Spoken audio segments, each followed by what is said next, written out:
नमस्कार दोस्तों, स्वागत है आपके अपने चैनल पर जहां हम बात करते हैं योग, ज्ञान, ध्यान की और विजुअलाइजेशन मैनिफेस्टेशन से, जिससे हमारी ओवरऑल पर्सनालिटी को एक बूस्ट मिलता है, डेवलपमेंट मिलता है। दोस्तों, आज हम बात करने वाले हैं, आपने थंबनेल पर भी देखा होगा, हमारे मन का बुकलेट क्या हमारे पास होता है।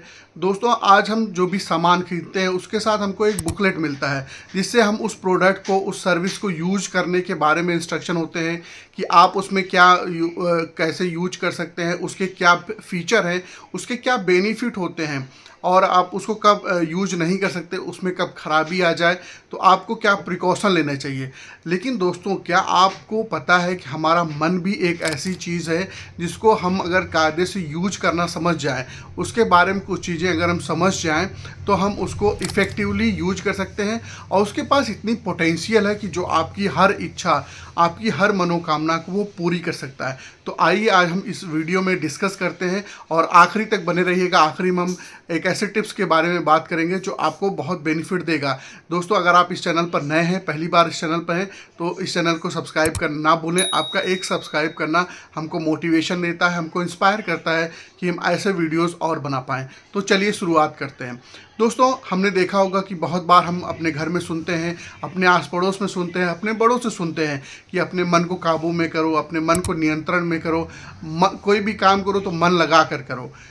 अगर बहुत बार प्रयास करने के बाद भी अगर आपका मन किसी काम पर फोकस नहीं कर पा रहा है, मन बार बार भटक रहा है, किसी भी काम को लेकर के आपका मन सही से नहीं कार्य कर पा रहा है, तो उसके लिए क्या करना चाहिए, क्या ज़रूरी कदम है जो आपको उठाने चाहिए। तो पहला स्टेप है कि आज अगर आप वीडियो ये देख रहे हैं और आप बिगिनर हैं, आपको नहीं पता समझ में आता है कि हमको क्या करना चाहिए, तो पहला स्टेप है रोज़ 2 मिनट से 3 मिनट आप ध्यान करने की प्रैक्टिस करिए। ध्यान में भी अगर आप बिगिनिंग लेवल पर हैं तो इस चैनल पर हमने बहुत सारे वीडियोस ध्यान के लिए डाले हैं, वो जाकर के आप देख सकते हैं।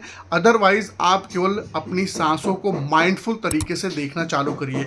जो आपकी ब्रीदिंग है, जो आपका ब्रीथ इनहेल और एक्सेल हो रहा है, आपने आज तक ध्यान नहीं दिया। अगर केवल आपने आज से ये ध्यान देना चालू कर दिया तो आप अपना मन को बहुत नियंत्रण में कर सकते हैं, काबू में कर सकते हैं।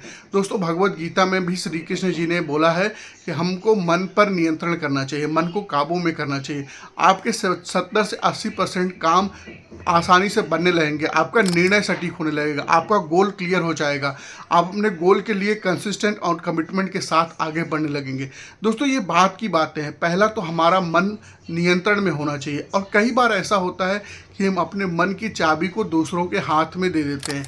किसी ने हमारी थोड़ी तारीफ़ कर दी तो हम गुब्बारे की तरह फूल जाते हैं, वहीं पे किसी ने थोड़ा सा हमारे लिए कुछ बुरा कह दिया या थोड़ी सी हमारी बुराई कर दी तो गुब्बारे से हवा निकल जाती है।